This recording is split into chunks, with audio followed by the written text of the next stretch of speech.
Hello friend, welcome to my YouTube channel. दोस्तों, आज मैं आपको श्यामपट्ट लेखन कौशल के बारे में बताऊंगा। यह माइक्रो टीचिंग की ही एक कौशल होता है। अगर आप इसके लिए फाइल बना रहे हैं तो सबसे पहले आप अपने विद्यालय का नाम लिखते हैं जहां से आप बीएड या बीटीसी करते हैं। उसके बाद छात्र अध्यापक का नाम लिखते हैं। उसके बाद आपको दिनांक, कक्षा, वर्ग, विषय, उपविषय, कालांश और अवधि लिखना रहता है कि आप किस डेट को पढ़ा रहे हैं, कौन सी कक्षा पढ़ा रहे हैं। जैसे मैं यहाँ कक्षा 8 के लिए लेसन प्लान बनाया हूँ श्यामपट्ट कौशल का।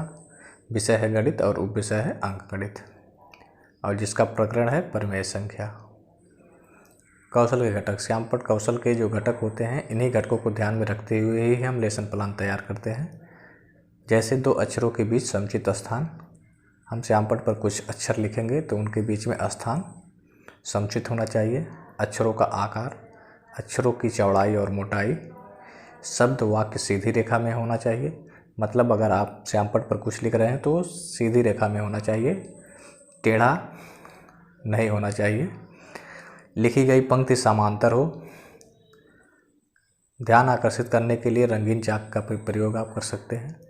अगर आप चित्र बना रहे हो तो चित्र साफ होना चाहिए, और छात्र अध्यापक द्वारा जो मतलब आप पढ़ा रहे हैं तो आपको डस्टर का सही प्रयोग करने आना चाहिए। इन्हीं घटकों को ध्यान में रखते हुए ही हम लेसन प्लान तैयार करते हैं। श्यामपट्ट कौशल के प्रश्न, हम बच्चों से क्वेश्चन करेंगे कि 6/7 में कौन सी संख्या जोड़े कि योगफल -2/5 प्राप्त हो। तो बच्चे कहेंगे सर -44/35 जोड़ने पर योगफल -2/5 प्राप्त होगा। यह बच्चे बता भी सकते हैं और नहीं बता सकते हैं। उसके बाद हम श्यामपट्ट सारांश, इतना काम हमको श्यामपट्ट पर करना रहेगा। हम कहेंगे कि माना x जोड़ने पर -2/5 प्राप्त होता है। उसके बाद हम बच्चों को उसको श्यामपट्ट पर लिख करके समझाएंगे कि 6/7 धन x बराबर -2/5, इसलिए x बराबर -2/5 - 6/7। उसके बाद इसको हल करेंगे तो उत्तर आ जाएगा -44/35।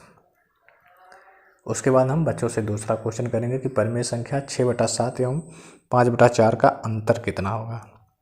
तो बच्चे बताएंगे सर 11/28 होगा। बच्चे जब इसको हल कर लेंगे तब बताएंगे। उसके बाद हम ब्लैक बोर्ड पर भी इसको हल करेंगे कि 6/7 एवं 5/4 का अंतर 6/7 - 5/4, इसको हल करेंगे तो आ जाएगा उत्तर 11/28।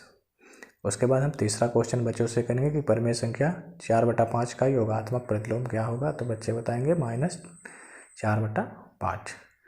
हम बच्चों को बताएंगे कि 4/5 का योगात्मक प्रतिलोम -4/5 होगा, क्योंकि योगात्मक प्रतिलोम वह संख्या होती है जो उस संख्या में जोड़ी जाए तो उसका योगफल 0 प्राप्त हो जाए। तो 4/5 में -4/5 जोड़ेंगे तो योगफल 0 प्राप्त हो जाएगा। चूँकि यह गणित है इसलिए यहाँ ज़्यादा क्वेश्चन हम बच्चों से नहीं कर पाएंगे, क्योंकि इतने में ही हमारा 5-7 मिनट समय हो जाएगा। उसके बाद हम निरीक्षक तालिका बनाते हैं, इसमें कौशल के घटक और टैली चिन्ह लिखते हैं।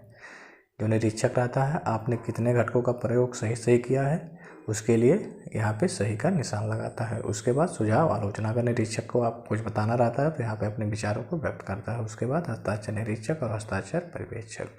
दोस्तों, ये वीडियो आपको कैसी लगी कमेंट करके ज़रूर बताएं। धन्यवाद।